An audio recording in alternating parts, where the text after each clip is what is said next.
now my pleasure to turn over to Adam Hansen, who is the North American Wilderness and Protected Areas Facilitator and Manager of Conservation Programs. Adam. Yeah, thank you, Eric, and thank you everybody for joining. Welcome. Wild is honored to be the host of this session today and look forward to introducing you to some of our dear friends from India and South Africa and England, and hearing more from them about their initiatives that they've been engaged in and contributing towards for years and decades in some cases. So before we dive in, I just wanted to briefly touch base. I'm seeing some really familiar names, and so I imagine a lot of you are familiar with the Wild Foundation, but for those that are not, I encourage you to visit wild.org. The Wild Foundation has been at the heart of the global wilderness movement since 1974, and part of that is hosting the World Wilderness Congress and also hosting the largest archive of wilderness publications on our website, as well as facilitating the International Wilderness Journal for Wilderness.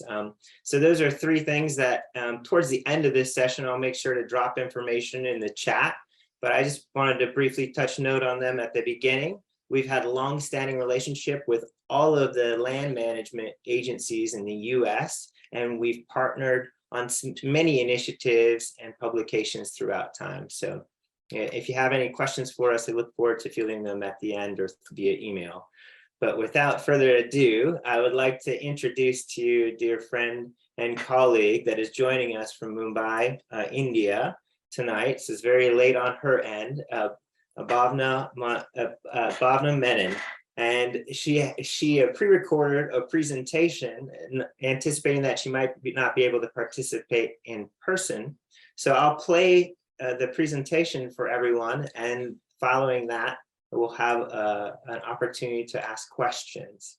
So she's Bhavna, just a quick note before I play the presentation, but when Bhavna was preparing the pre-recording, she was in Panna Tiger Reserve in India, and we were discussing, and she said, I'd love to show you the forest and this beautiful river gorge that's part of the reserve, so bring you to place. And so she did just that in her pre-recording. She brought us to this beautiful spot in the reserve, which I'm going to have the pleasure to press play on here in a second. And so thank you, Bhavna. And 1 second as I share screen and get that set up.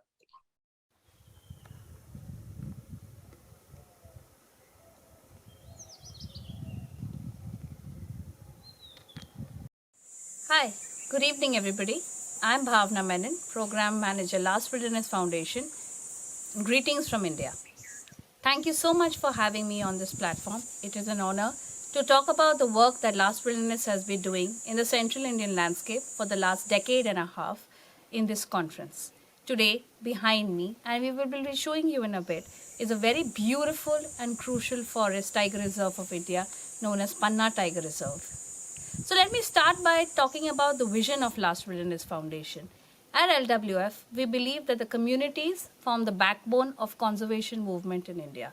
Without people living around protected areas, we cannot hope to achieve safeguarding of landscapes or preservation of any of the traditional skill sets. So in Panna itself, we work with a very, very important tribe known as the Pardi tribe, who we've been working with for the last 10 years. Infamous for killing of tigers in 2009. The Pardi tribe now protects the landscape you now see behind me, and the number of tigers has gone from 0 to almost 60 plus tigers. How did this happen, you say? Well, it was solely due to their determination of studying and joining mainstream society, of which LWF has been a small part, as well as using their traditional skills of animal tracking as well as mimicry, which has been part of their life since time immemorial. We've started something called Walk with the Pardis that they conduct on this very trail where I'm sitting right now, where almost 1,000 odd guests, both domestically as well as internationally, have been taken on a walk. Apart from the walk, the Pardis are adept at making whistles, which they earlier used to kill francolin birds with. but now are used as wildlife collectibles, and they're absolutely gorgeous. Speaking of traditional skill sets, we also work with a very, very interesting tribe known as the Beggars of Kanha National Park with regard to their jewelry. So when we first started working with the women, we saw this very beautiful silver coin which was strung around the neck. And when upon being asked, they said, yes, this is what we've been making since maybe before I was even born. So when we spoke to them, we realized that this could actually sell in the market as well as help preserving their heritage and reduce pressure on the forest, because the Beggar tribe are very, very dependent on the forest and used to collect this particular leaf called the mahul, which looks like a camel's foot, interestingly, which is used to make leaves and bowls, which they used to sell in the market. So in order to reduce the pressure on the forest and in order to avoid for them to collect so many of those leaves, we started working with the jewelry. And today, it's the first ever project of its kind in India where Beggars have been worked with their traditional jewelry. And the market has not just seen Indian markets, but overseas as well. Apart from the Beggars and the Pardis, we worked with a very, very interesting project for mitigation of human-wildlife conflict in Bandhog Tiger Reserve, which is actually the first reserve that we started working with, where we connected with over 1 lakh odd children across 96 villages in order to create awareness amongst them for the protection of forests and their role in it. This, of course, I think the biggest success of this program was the rate of conflict was reduced by almost 80%, and we were able to protect the landscape. With Panna, it's been the bounce back of tigers, and with Kanha, it's been the protection of the sal forests. However you see it, it's always been the support of the community that has helped us safeguard these landscapes. So thank you very much for having me here again to give you a short insight into the work we do at LWF, and I hope to see you in the Central Indian landscape one day. So thank you, Bhavna. It's a beautiful presentation. Thanks, Adam. And at this time, I would love to open up the floor for any questions from our participants. And Vance has a question. Vance Martin from the Wild Foundation. Hi, Bhavna. Great to see you again. Thank you for being with us. It's a great pleasure and honor for me personally that you can be with us. It would be really helpful if you spoke a little bit about the challenges that the tribals, as they call them in India, face when trying to intersect with modern society and conservation and their traditional lifestyles and the development plans of the Indian government. You know, this is a very interesting convergence of a lot of potential conflict. Could you speak a little bit about these challenges that they face and how you've given us a couple of wonderful examples of successes? Speak a little bit about the challenges. Vance, thank you so much for the question. I think I'll take this up again with regard to Pardis. So one of the biggest challenges the tribe faces is the stigma attached to them till this date, that they're hunters. Yes, they have been responsible for the decimation of tiger numbers at one point in time, but that stigma still follows them till today, when the children are trying to study and we are trying to work with the adults in the community with regard to alternate sources of livelihood. You know, I remember this one particular incident, not so much with the government, but locals. I took this child to the hospital and the doctor looked at me and said, "Oh, that's the child of a hunter you brought to this hospital. What are you doing with him?" So I said, "You know, he's part of a training that we're doing." He said, "Be careful. He's going to backstab you one day. No matter how much you work with them, it's never going to work out." I said, "Till the day that he backstabs me, I am going to continue working with them. Is that a problem?" He said, "No, you can try." One day I met the doctor again and he said, "Are you still working with the tribe?" I said, "Yes. Why don't you come on a walk?" He went for a walk with the tribe as part of the Walk with the Pardis initiative, and his mind was blown. He said, "Can I take my family as well?" I said, "Of course you can." So, there are certain issues that the communities, more than tribals, I like to call them community members, face with regard to the traditions that they've never been accepted. They've never been given a second chance to change, for that transition to happen, which is what we're trying to do at LWF. We are merely the medium for them to transition into a success story, because they're already a success story. But for them to transition more smoothly, that is what we're trying to do at LWF. Whether it's the Beggars, where even now, the Beggars make very beautiful tattoos. It's part of the tradition. But the younger generation has given that up, saying that people in school and colleges make fun of the kids, saying, why are you, you're a beggar tribe. Why are you studying with us? But when we went to the villages and started working with the traditional jewelry, they said, are you sure you want to work with the tradition? Why not make modern jewelry? I said, absolutely not. I want to work with what you already have. And we are also trying to work with their tattoos, actually. We want tourists to come and at least get, the non-permanent tattoos to understand those traditions.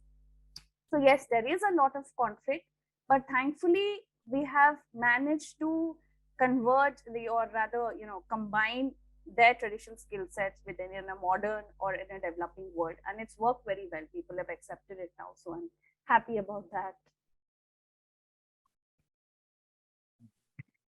Thank you, Bhavna. That's very interesting. Thank you. Thanks. I was looking at your website earlier, the last Wilderness Foundation, the last Wilderness Foundation, and one of the things that I kind of was struck by was some of the projects that you were working on that really have a focus on tourism and really helping people in the villages understand tourism and accept tourism and what they can do, whether that be showing jewelry making, cultural programs, just the interactions with people. And it reminds me a lot of some of the transformation, some areas that I know well are also having here in the United States, specifically where I'm at, West Virginia, which was very much about timber, mining, extraction, and is now about the recreation, and whether it be skiing, downhill mountain biking, and just that transformation that's going on here. It took a little while, but people have really accepted that recreation tourism is now a huge part of what this area is about. So as I look at and listen to you and your recording and look at your website, so how much does tourism play to the local economies now, and what do you foresee it can do? Thank you, Eric. That's a very, very important question, because I think tourism has a huge potential in conservation. You know how it started, because I remember this lady from England. She came up to me one day and she said, oh, there are villages around tiger reserves. I didn't know. That, sort of rung a bell in my head that this is an issue. People don't even know that there are villages. How will they learn of the landscape, of the people, of the traditional culture? What will they take back from it's not enough just doing safaris, encountering tigers, looking at forests. Yes, all that is very beautiful. But what about the main stakeholder of conservation, of the people who are living there? Are you not going to meet them? Which is why we devised village lunches, walk with the parties. Then we have jewelry making workshops.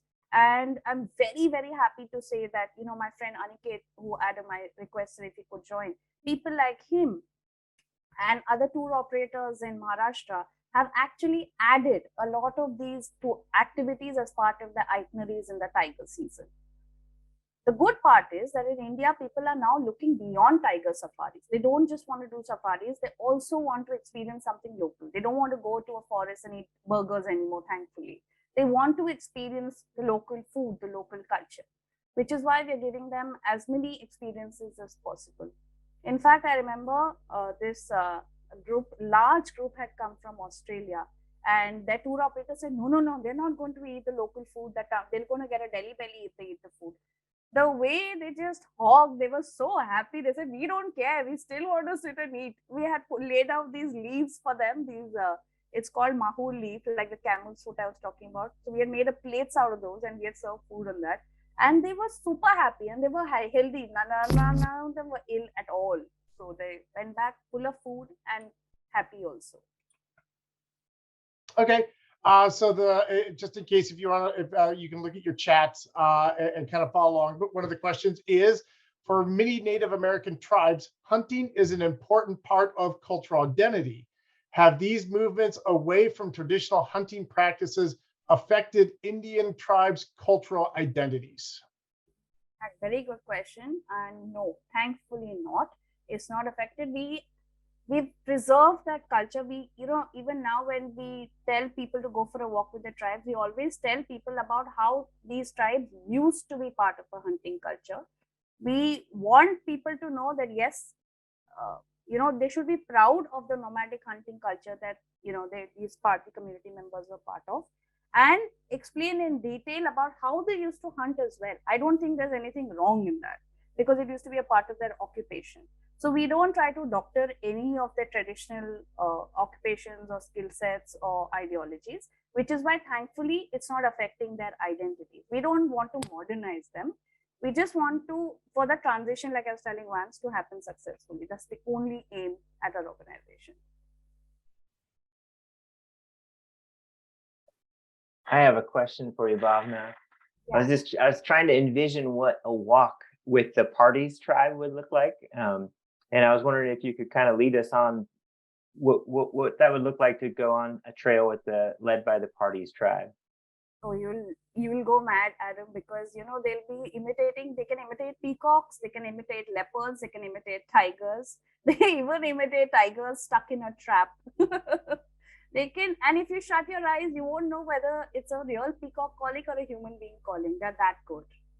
And while looking at tracks, they can tell you what's the size of the animal, what would be the approximate age of the animal, whether it will use the same track or not. So they have such intricate details about animals, and not just animals, about trees. Every tree has a medicinal value, almost 14 to 15 medicinal values, and Pardis know every single one of them. In fact, one group was on a walk with them, and one lady had a toothache. So one of the Pardis gave her this root of this tree. Next day, she was fine. I mean, it sounds like I have these incredible stories, but that's who they are. They're just so in tune with nature, which is why we don't want their identity to change ever. We don't want to put in modern scientific data into their lives. We want them to follow these traditional practices. Another quick one, maybe not so quick. In the wider sense, in wilderness in India, and what are some of the big issues? Some of the coal, hydro, roads. What are you facing in that regard? Honestly, in my work field as of now, I don't think we have faced a lot of issues. But when you work on ground, there are issues in villages right now with regard to education. Education is a huge issue, as well as health. So the schools are not well equipped for kids, especially. I mean, I know you were asking me about more environmental problems, but I'm talking about a little more about the ground realities. Unfortunately, because of the right to education, children in villages cannot be failed up till class 8th. And there are no teachers beyond that who can teach them beyond class 8. Until class 8, they don't study well enough. And when they go to class 9 or 10, they can't even write their own names. That is the biggest issue we are facing in India today in the villages. We don't have a good education system or a good teacher. Second of all, there are still babies who are dying of something as simple as diarrhea. In this day and age, in this modern technology that we talk about a developing world, there are babies who are dying of an upset stomach. So we don't have access to hospitals. I think these two are the biggest problems right now in our villages on the ground level.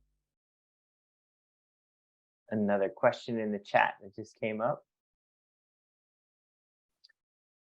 In the US, people have been stewarding the forest for 12,000 plus years. Currently, our wilderness ideal is in the US, is that it is free from influence of modern humans. Internationally, do some wilderness area integrate local community stewardship with wilderness protection? And if so, how? Excellent. We can't do it without local community stewardship now, can we? Actually, all of our projects, all of the NGOs that work on ground right now, I think, Christy, they work with local communities. They have to. So an example of this would be our forest fire awareness program in Panna and Bandhog, where we have chosen representatives from the villages itself who create awareness in their own villages and who are responsible for patrolling forests to check any illegal activity. And since 2018, we've been running this program, and we have about 15 representatives from 15 very, very sensitive villages around Panna. And we are very happy to say that, you know, the rate of forest fires has gone down by almost 50%. Panna used to be extremely dry and very, very prone to forest fires, but because of local community participation, it has gone down by almost 50% now. So that's just an example of it. Apart from that, like I was mentioning, the Bandhog project, where we created awareness amongst the lack-odd children. From that also, we have had a lot of local people giving information if they find something off in the forest with regard to, you know, people coming in to poach, or even, you know, anti-elements of the forest who just are trying to, you know, get through the loophole of any protection system. So that's another successful model that's happened because of conservation outreach program. So yeah, there are a lot of areas who are working with local community participation and being able to safeguard the same. I could just add to that. Thank you, Bhavna. I think, you know, in the last 10 to 15 years, the role of community-based natural resource management, which I prefer to call community-led natural resource management, it's taken huge strides. And yeah, there's plenty of examples around the world where it's not working, and you know, ranger teams have been accused of abuse and all that. Yes, that stuff still happens, but generally, the successful programs across the world, whether it's co-management in Australia, whether it's community conservancies in Namibia, smart conservationists. Look, people are people, and there's always abuses, because that's a human problem.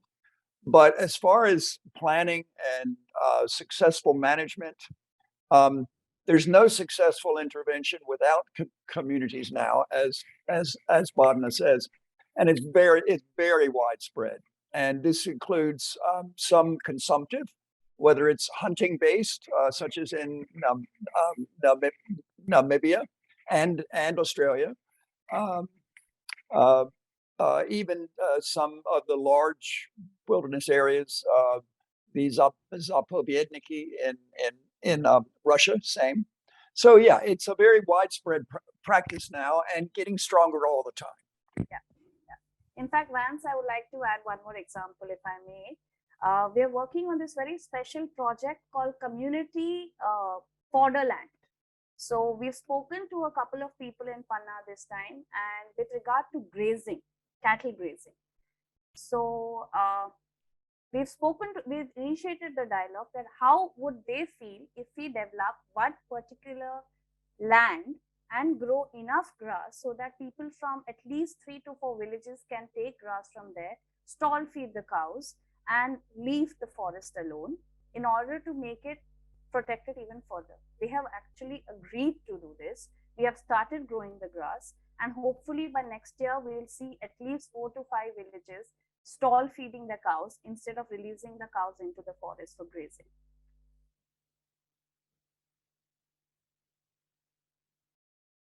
Again, communities, we are just the medium, like I'm saying. It's all community led, like Van said.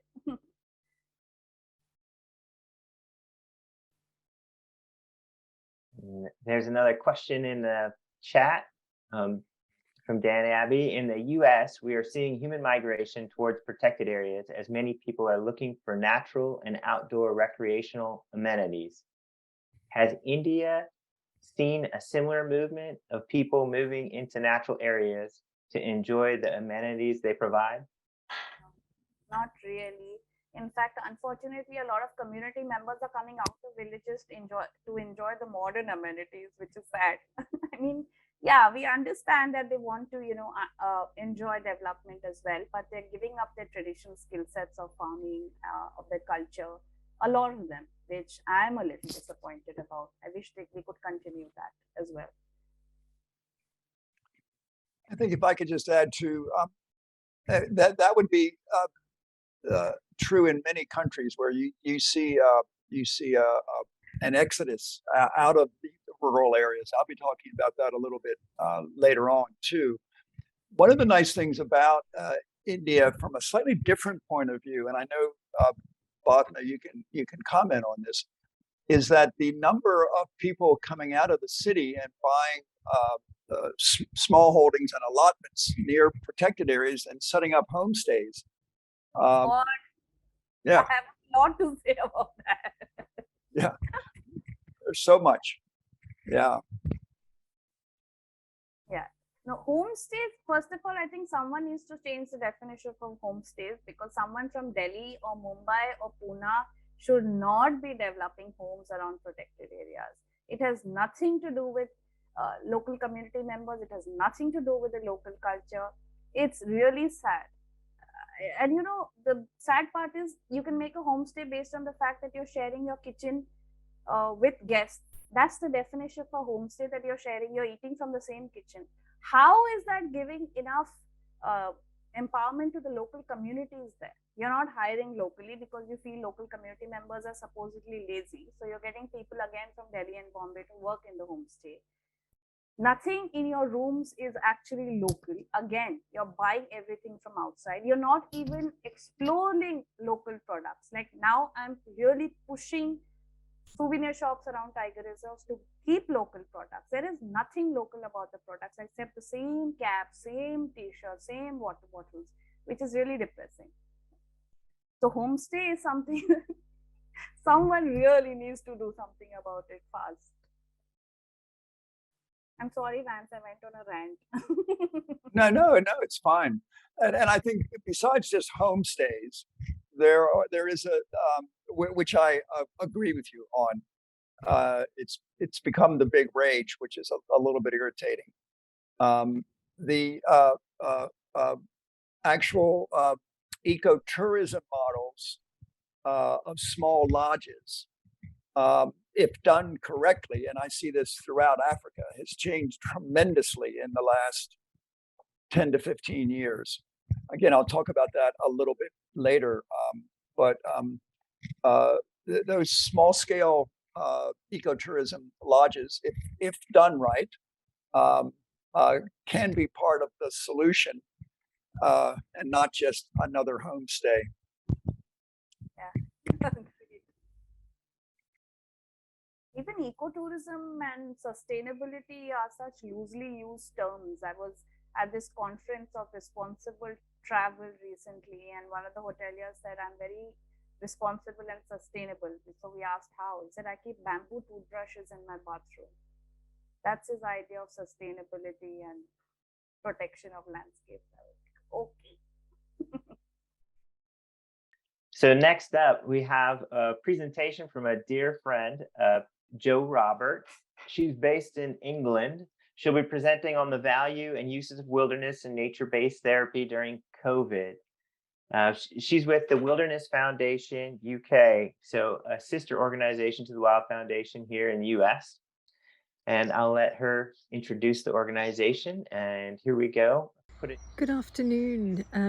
It's Jo Roberts checking in from lovely England on a early summer, late spring afternoon. I think I've got the dogs romping around the garden, so if there's a distraction from that, please forgive me. A brief introduction to myself. I'm the Chief Executive at the Wilderness Foundation. We are a partner of Wilderness Foundation Global, of which the Wild Foundation in the US, based in Boulder, under the leadership of the wonderful Van Smarten, partners us. And together we look at how we protect wilderness and wildland across the world. And I guess the UK, with very little wilderness and wildland, has had to find other different kinds of strategies in order to raise awareness of the protection and need for wild spaces. So from around 1998 to around 2007, we started to develop and explore what could we be doing within the natural world that would actually help highlight well-being and mental health. And one of the ways that we entered into that work was deep research, so following a lot of the work being done by Outward Bound in the States. South African programs seemed to be the new world, were the ones that were the most innovative in looking at how to work with vulnerable young people outdoors. So for nearly 3 years, I sat alone in my study, then got some help and started to collate and draw an analysis and understanding of what those kind of programs could look like and how one can work within wilderness as a way of really healing and restoring young people's connection to themselves, connection to the earth, and connection to relationships and other people around them. So we started then to put youth at risk programs together here in the UK. I've been very fortunate since then to be on expeditions every year with vulnerable youth.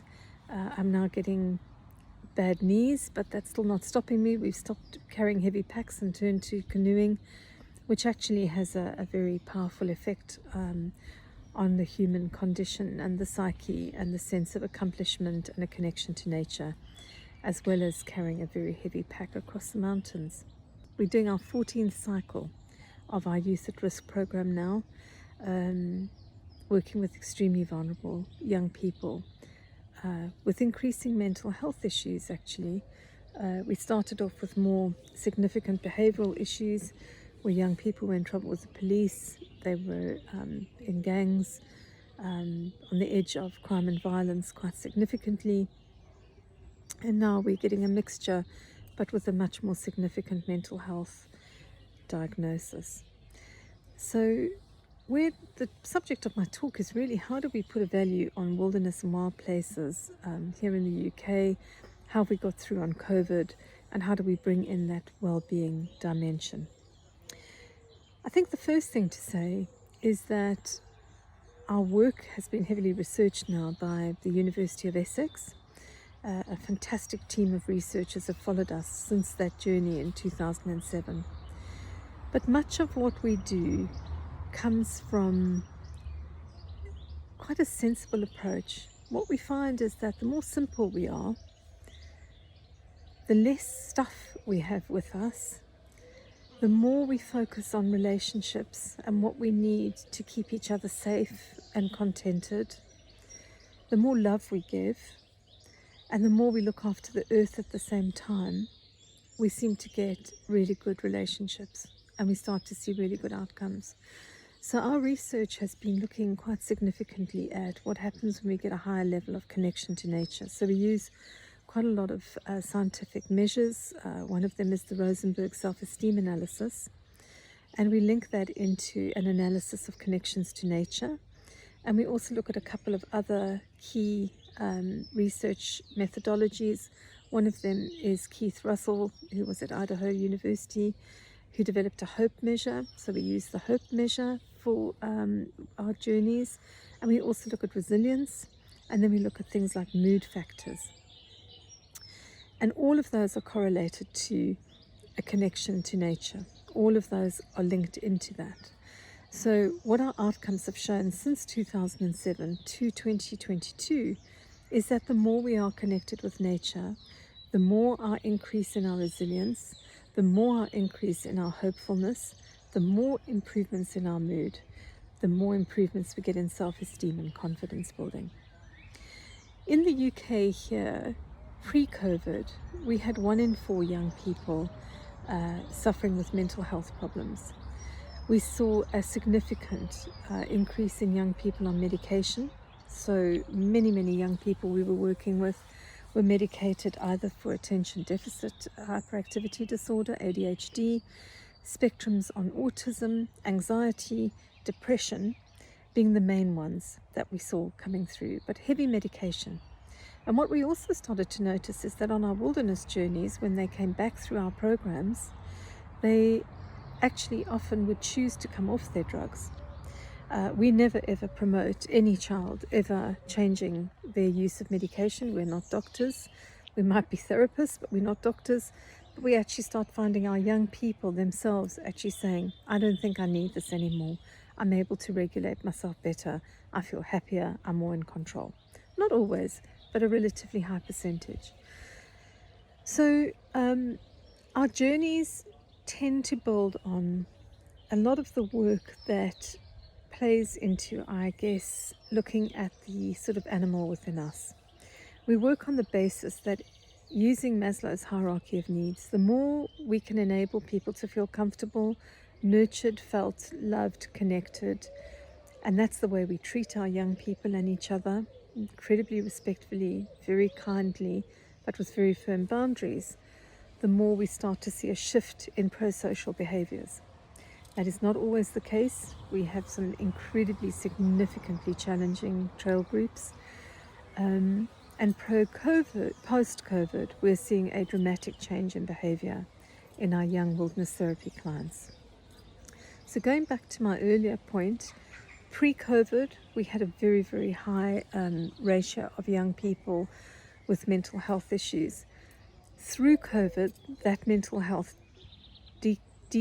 increased dramatically. So we saw significant changes in young people and mental health. They were at home, they were locked in.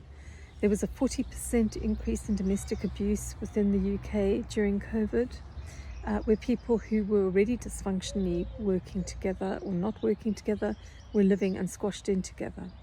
So this had a dramatic impact on children, on adolescents, on the victims, on the witnesses, and caused a very high level of domestic abuse legacy problems that we also within the foundation are dealing with at the moment. As well as that, young people were socially isolated, and it seemed to me that one of the most common forms of being able to connect was through technology. And we are now seeing an increasing amount of our young people who are addicted to gaming, who are not sleeping. So I would say out of the current group we've got, which started with 8 young people who came with significant issues in this current cohort of wilderness therapy, I would say that at least 5 of them are not sleeping. And when I say not sleeping, I'm really genuinely saying I'm seeing messages between them on our private WhatsApp group at 6:20 in the morning, and they've gamed all night.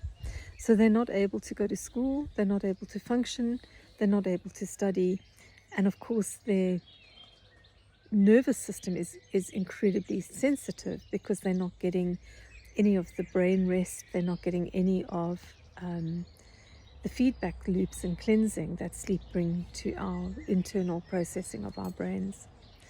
So their behavior is extreme, they're unable to function socially, they tend to be more angry, they tend to have less emotional regulation, they drop out of school, they then feel worse, and we get caught in this vicious spiral. So that's what we've been observing and seeing in society post-COVID. We've delivered more outdoor nature-based therapy in the last 2 years than in the last 5 years before COVID started. A dramatic increase in client groups. And our therapists are flat out. I don't want to say burning out, but there is a significant experience here within the UK of people working incredibly hard, very driven, and people, I think, became quite sensitive during COVID, and so a lot of their coping mechanisms and strategies are less robust, if I put it that way, than before COVID. So where does nature play into this whole scenario? During COVID, I think within the UK was the biggest breakthrough in terms of the work that this Congress and us as a community are interested in. People went outside, many of them for the first time, really went outside.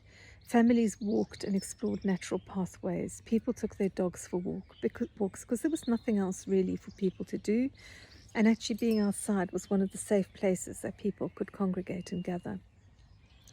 So suddenly nature became a resource that everybody suddenly felt that they had access to and were able to engage in. Sorry, dog's barking.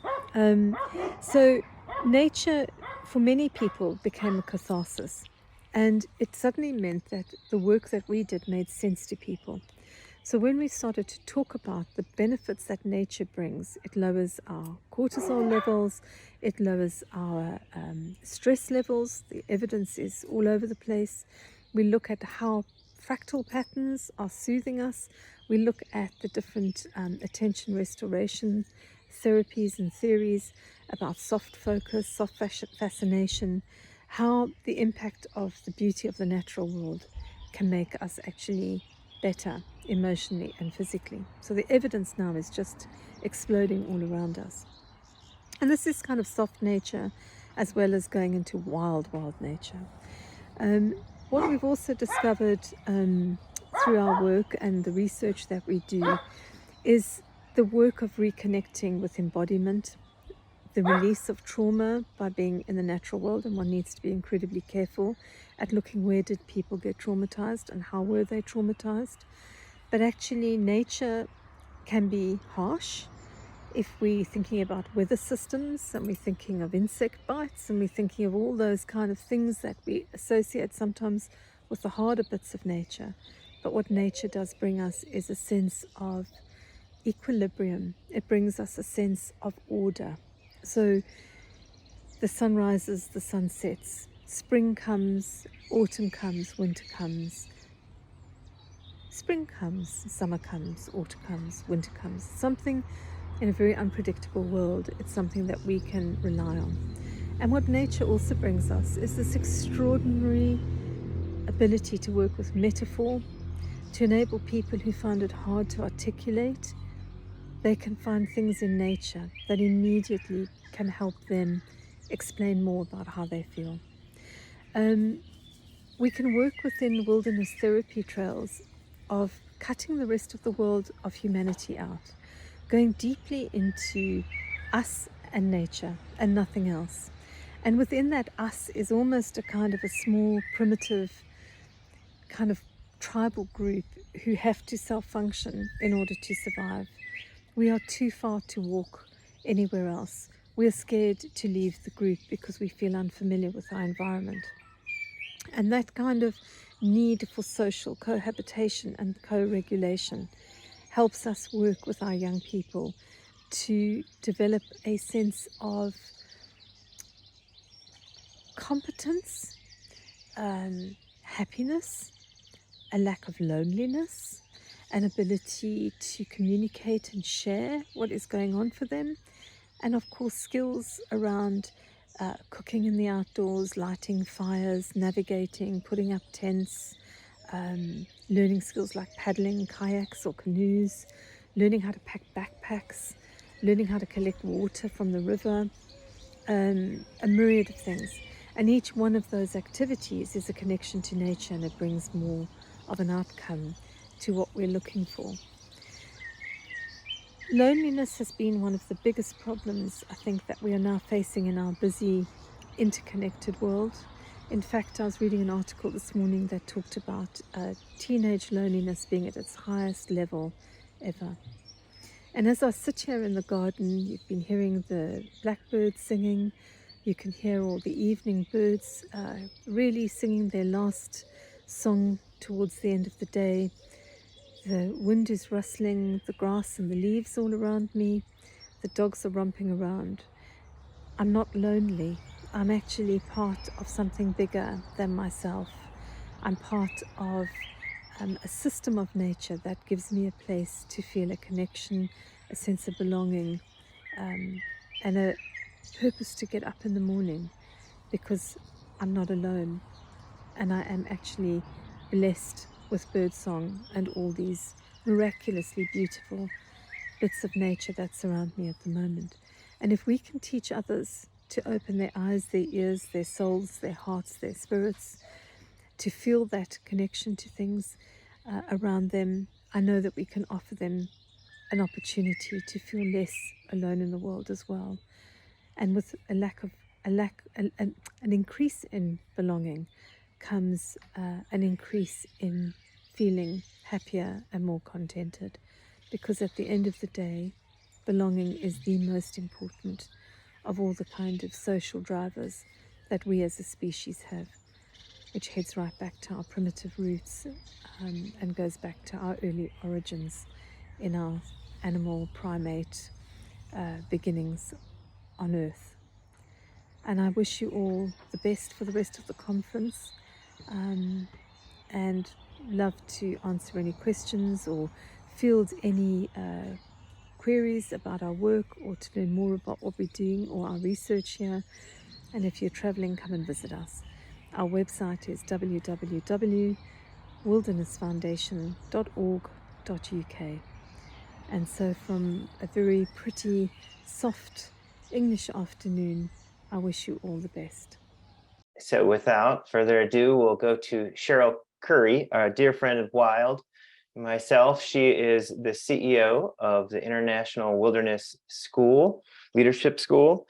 And I just want to make a note before I play this video that Cheryl was so committed to contributing to a pre-recorded presentation that she was just recovering from COVID and not fully recovered, and she still found time to contribute for us. It didn't look as what she planned. She was hoping to bring us out on the trail and introduce us to guides, but she wanted to just give us an overview, a quick snapshot. So it'll just be a few minute video. So, Cheryl, hi, thank you for speaking to us.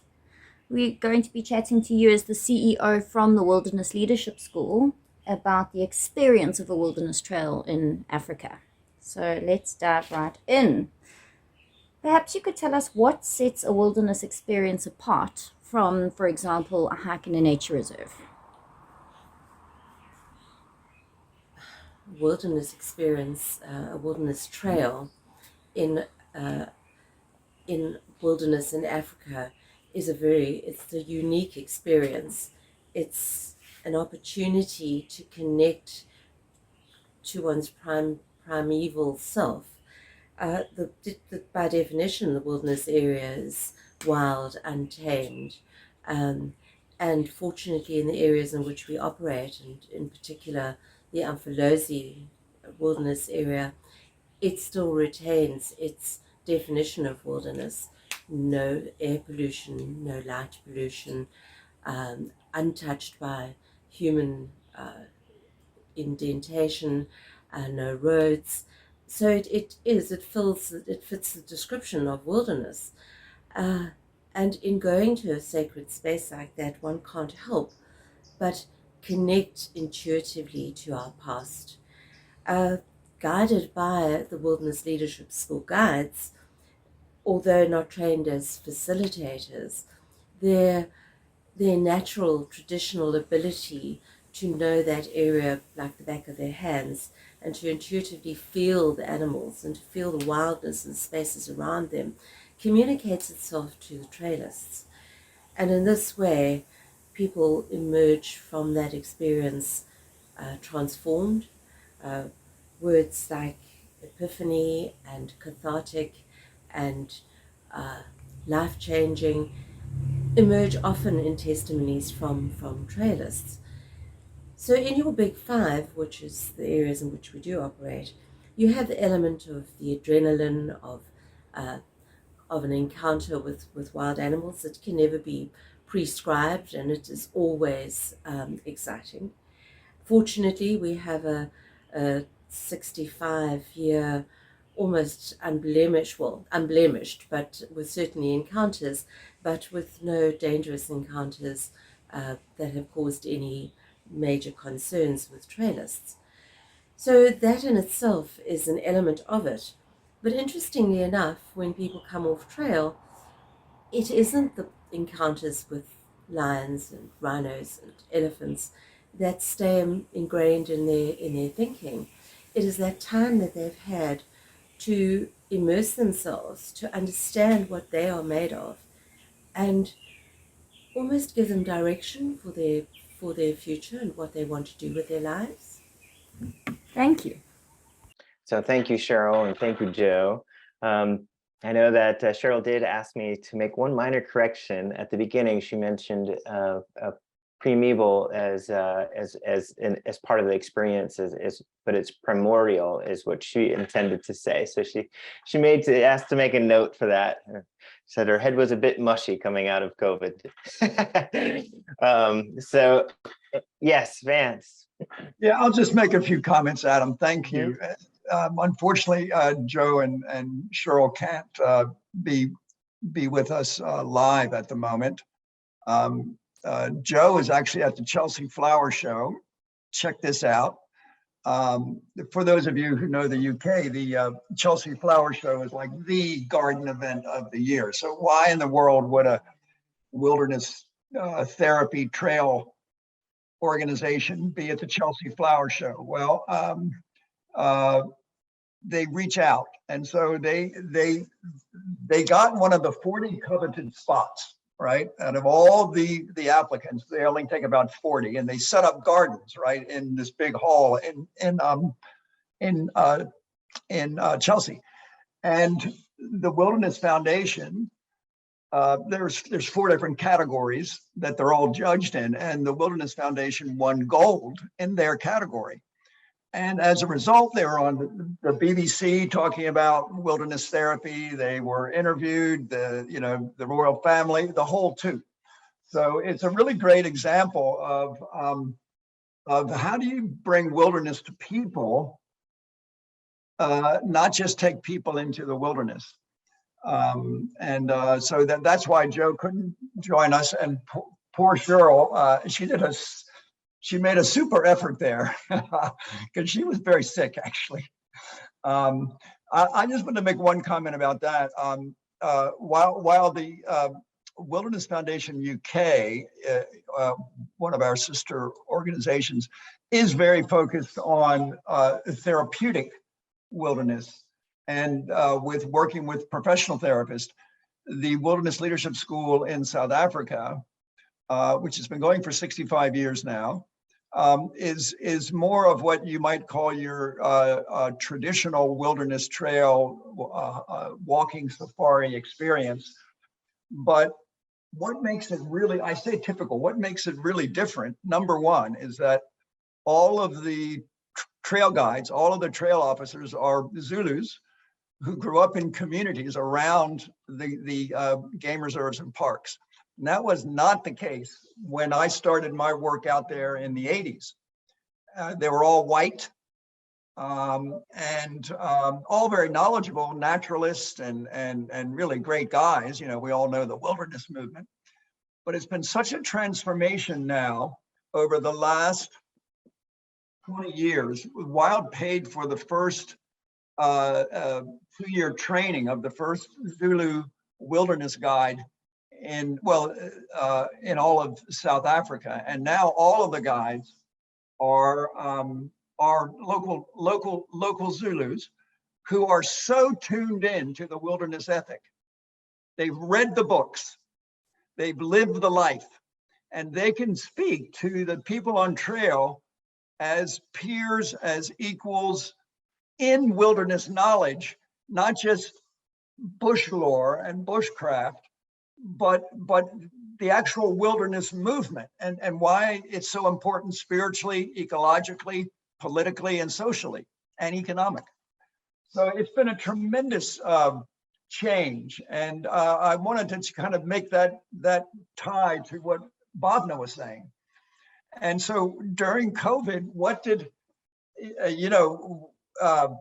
the school is also one of our closest sister organizations. And the bottom dropped out. Their revenue doesn't so much come from grants, it comes from fees, from school groups, or from people that come from abroad. So their business hit a brick wall. They had no revenue. So what we did is we went out and raised a bunch of money within South Africa. Andrew Muir, my colleague there, and I. And Andrew set up this brilliant program which guaranteed food to the communities surrounding our main wilderness trail area, which Cheryl mentioned, the Umfolozi. And we were, our guides changed from being nature guides to being food delivering people, sort of like a Zulu version of DoorDash, right? And what did they do? They just built the bonds with the local communities, delivering food parcels to all the villages every week for the first year of COVID. And that's the wilderness work.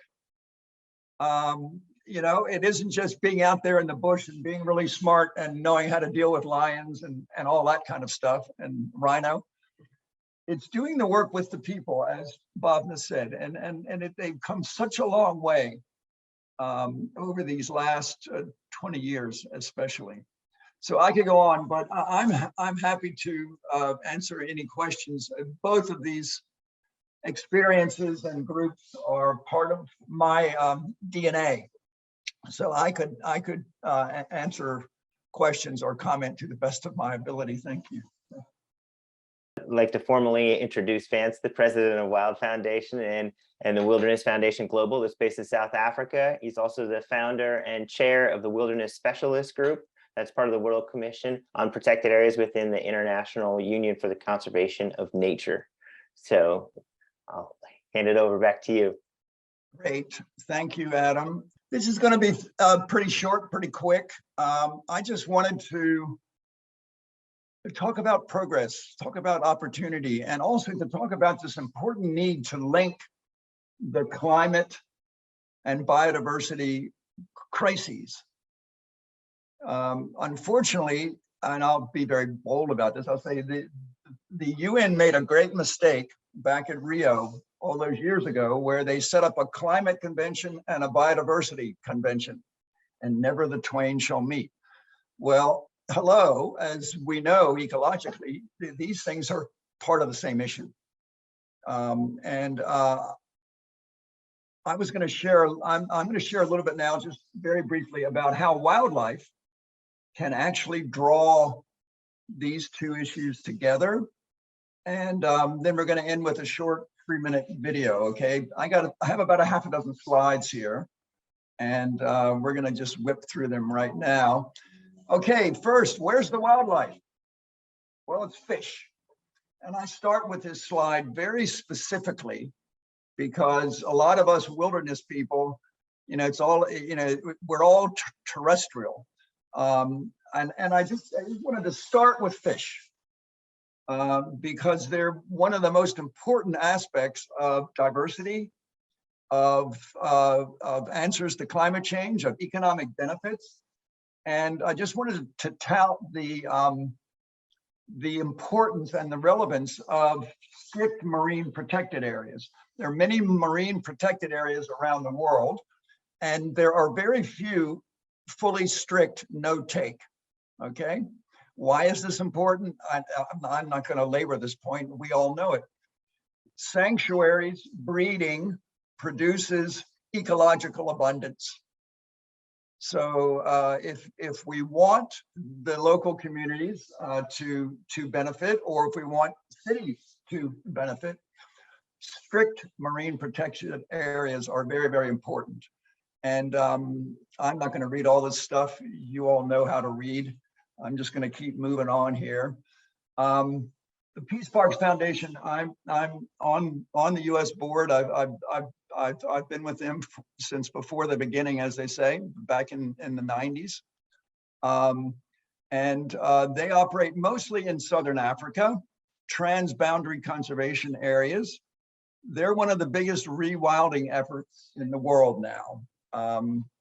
I'm going to go through just a couple of them. These are all members of our Global Rewilding Alliance, which came out of the 11th World Wilderness Congress. Well, the planning, because we had to cancel that Congress, as many of you know, Wild 11, 2 weeks before it was to convene after 2 years of planning and a lot of money.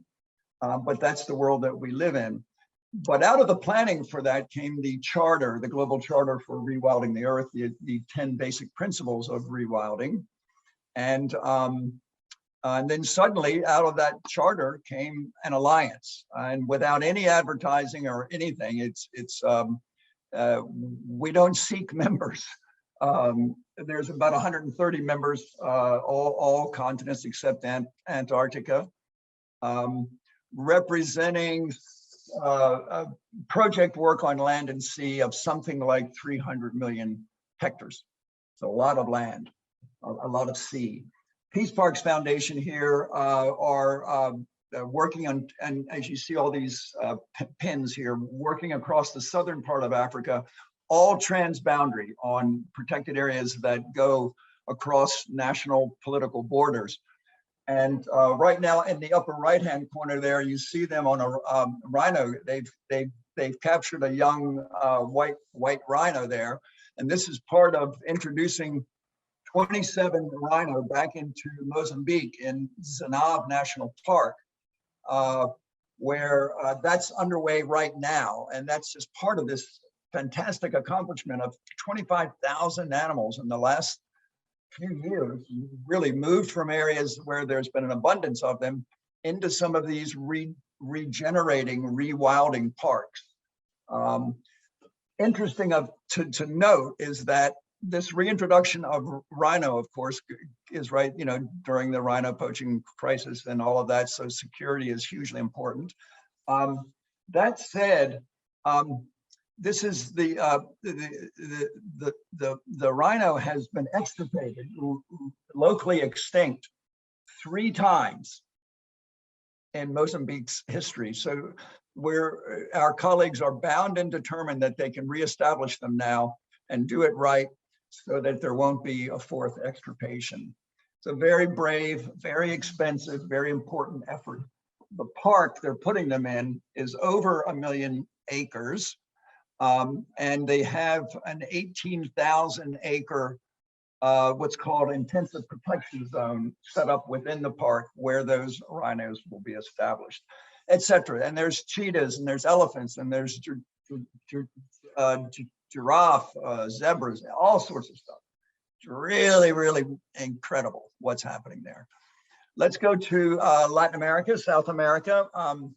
Most of you know of Tompkins Conservation, Doug Tompkins, who founded originally the North Face and then Esprit, and he married Chris, who was the first CEO of Patagonia after, during the transition from Yvon Chouinard.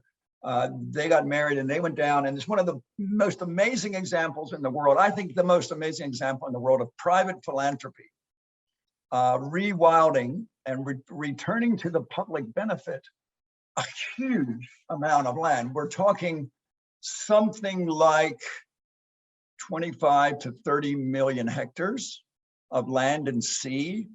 They bought 4 or 5 million through their own money and raising money, and then they leveraged that with the national governments of Chile and Argentina, and more land was added to add up to that tremendous total. And now they're again one of the biggest rewilding efforts in the world, whether it's macaws, jaguars. My favorite is the anteater. They're so cool, and I'm sorry I don't have a picture here, but they've reintroduced anteaters to the grasslands of the Ibera wetlands in Argentina. So great example here. This is high stakes, high level work going on, and it's succeeding. It's bringing wildlife back. Rewilding Europe, a great exodus from rural areas starting about 50 years ago in Europe.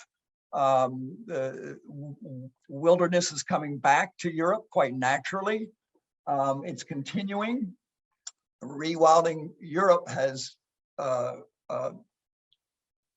captured that wave, set up across Europe in about 9 large ecosystem areas, working with local communities, creating jobs, They have an economic arm, training, tourism, and reintroducing wildlife, whether it's the European bison, the beaver, ancient cattle, ancient horses, which were part of the European landscape over 1,000 years ago, which shaped the mosaic of Europe, the mosaic landscape, which was wild Europe. It was not a total forest cover. It was a mosaic. So they're heralding back to those ancient times.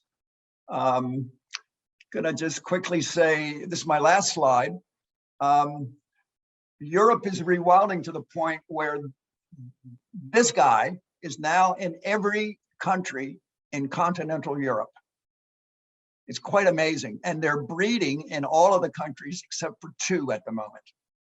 And these animals migrated on their own. They weren't reintroduced, and most of them came up out of Eastern Europe and out of the Central Italian mountains, and wandered on their own through these emerging corridors all the way up to Germany, the Netherlands, my goodness, France.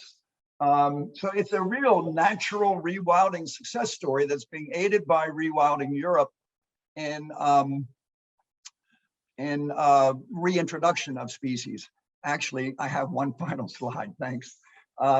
We're gonna go right now to talk about this new concept called animating the carbon cycle, the critical role of wildlife. This is something, it's very new. It's being led by Yale School of Environment, Professor Oswald Schmidt, who's been publishing on this for about 10 years now, but nobody knows about it. And it's a really interesting link between climate and biodiversity and the incredible carbon sequestration role that wildlife plays on our planet. That it's as clear as the nose on your face, and nobody knows about it. So I'm going to stop now and thank you, and then ask Adam to show a video to end up with. Thank you. Earth breathes carbon. With every breath, its oceans, forests, and wildlife absorb carbon from the atmosphere. Animals are the missing link between biodiversity and the climate, and they've been neglected. Like an enormous sponge, forest and the ocean soak up vast amount of carbon. You may think vegetation is the king of carbon inhalation, but it's not quite so simple. The exchange of carbon is dynamic, flowing effortlessly across the web of life. An intimate relationship exists between carbon and biodiversity. All animals are climate heroes. Take, for example, the gnu. The gnu, otherwise known as the wildebeest. Over 1 million of them used to roam the Great Serengeti, trampling and grazing the grassland, returning carbon-rich plant matter to the soil, until one day, people introduced cattle. These farm animals introduced disease that wiped out 75% of the wildebeest population. The after effects were catastrophic. The once grazed grass now grew tall and wild, inviting fires that tore through the landscape, ravaging 80% of the ecosystem and creating a large source of CO2 emissions every year. Through years of conservation work, wildebeest have returned. The relationship has been restored, and the Serengeti is now a carbon sink. It absorbs more carbon than it releases, enough to offset emissions in both Kenya and Tanzania. 1,000 miles away, in cool ocean waters, a whale cruises through the light zone. Like other whales, she excretes valuable nutrients at the surface before diving down to feed. The phytoplankton benefit from her waste, using it to photosynthesize and absorb carbon. When these tiny creatures die, they sink to the ocean floor, safely storing the carbon. If we help replenish whale population, they could take up 450 million tons of carbon. That's equal to the annual emissions of more than entire Africa. Animate means bring to life. Rewilding reanimates the carbon cycle. It's a solution that works with nature to decrease carbon levels and regulate the climate. Our survival depends on the survival of wild animals, a fact indigenous communities have known for millennia, and the reason why they are key partners in the effort to rewild the natural world. We must work with nature to solve the crisis we face. Nature is our ally. It's time to rewild. It's time to animate.